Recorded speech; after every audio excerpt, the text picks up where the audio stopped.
नमस्कार फ्रेंड्स, मु स्वागत करुच्ची मोर छोटिया यूट्यूब चैनल टी। महाभारत काल श्रीकृष्ण मनीषों विषय जमी कहते गछ वृक्ष भितर भी सेमती कहते जदि गछ को कौन मनीष पूजा करे ता जीवन में लगी रही अशांति सबको दूर हुए, ग्रह शांति हुए। संतान मैंने जदि कथा न मानु था जीवन में से परिवर्तन आणती आ माता पिता कथा मानती। किंतु दुनिया रे एमती बहुत प्रकार गछ अच्छी, किंतु कौन सी गछ को आप पूजा करेंगे तो से गछर कौन ना कौन पॉजिटिव एनर्जी आपंक लाइफ रे पड़ो। तो जदि सबुठ प्रथम दुनिया किए आसी थाए सी हूँ गछ। गछ को नहीं हिंदू धर्म ग्रंथ अनुसार बहुत कथा लिखा हुई। गछर बहुत औषधीय गुण भी अच्छी, किंतु से सबू औषधीय गुण को समस्ते जानीपर, किंतु पूजा पाठ कर गोटे विधि विधान भी अच्छी।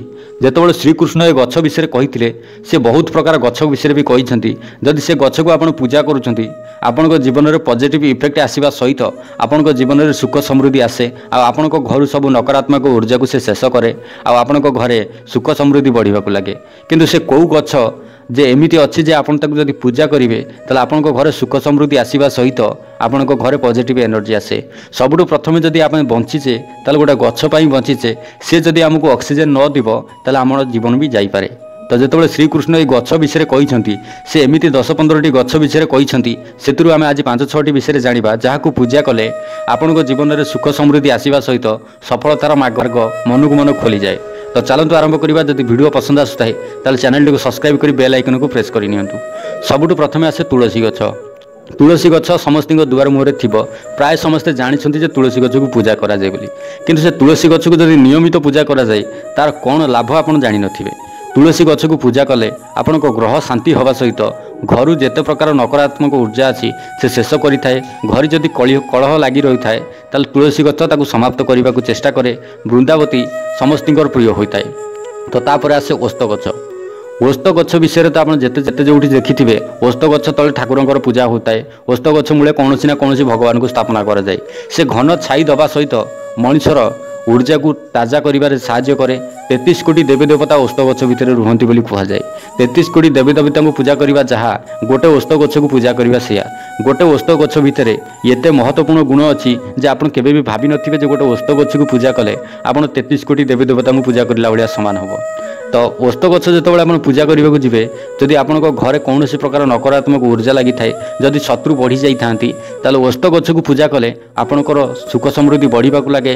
जेकोसी शत्रु आपणकर लगी से पछक जावाक लगे, आपण दुनिया आग को बढ़ा लगे। आप सुख समृद्धि सहित ओस्त गछ को सब पूजा करने को इच्छा करूँ, देखिए आपण दुनिया शत्रु दूरे जी। तापर आसे बरगछ। बरगछ तो समस्त गाँव में निश्चिंत थी, किंतु बरगछ घन छाई दवा सहित ता मूल जदि केते प्रकार भगवान स्थापना होते आप देखिथे। आषाढ़ मसरे जदि बरगछ चारिपट नाली सूता बंधा होगी पूजा करा जाए ताले आप बुझी नि तो आपण घरे जेते प्रकार जदि अविवाहित लोक रही जाइथिबे तांकर विवाह कौन मते होई पारु नथिबो ताले सेमानकर विवाह जल्दी होबाकू लागिबो। आपण घरे सकारात्मक ऊर्जा आसे।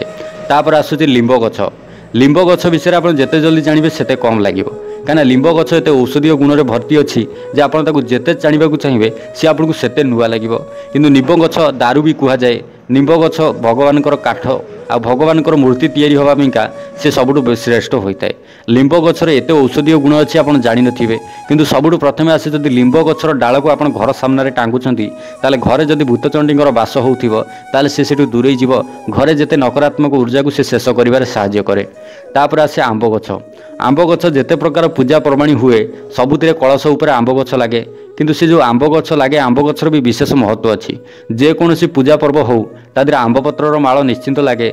आंब पत्र रे कलश स्थापन करी तापर पैड़ रखा जाए, किंतु तार विशेष महत्व भी अच्छी। से एमितिरे भी रखा जाएनी। आंब गछरे सबुठ बड़ जिनिस होउची जदि घर भितर कौन प्रकार अशांति लगी रही है, ग्रह केबे शांति न होता है ताकू पूजा कले हो जिवो।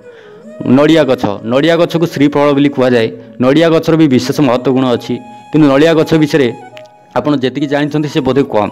किंतु जेकोसी पूजा पर्वाणी हो तादेह जदि नड़ियाटे ना ताले से पूजाटी अधा। जेकोसी जिनिस भी आरंभ करूँ सबुठ प्रथम आप नड़ियाटी बाड़ाक इच्छा करती। आ नड़ियाटी सबुठ प्रथम लगी थाए जेकोसी पूजा हो कि कहार भी जन्मदिनटे हो तादेह नड़ियाटे दरकार हुए। किंतु नड़ियार सबुठ विशेष महत्व गुण होची जदि कौन संतान मैंने माता पिता कथा मानुना ताले नड़िया गछटी पूजा कले सी आपण कथार रहिबे। तापर द्वितीय आसे कदली गछ। कदली तो सब पूजा पर्वाणी लगे। पाचिला कदलीटे निश्चिंत दरकार हो, किंतु कदली गछर जी गुण अच्छी कदली पत्र भी से भल लोक पसंद आसे।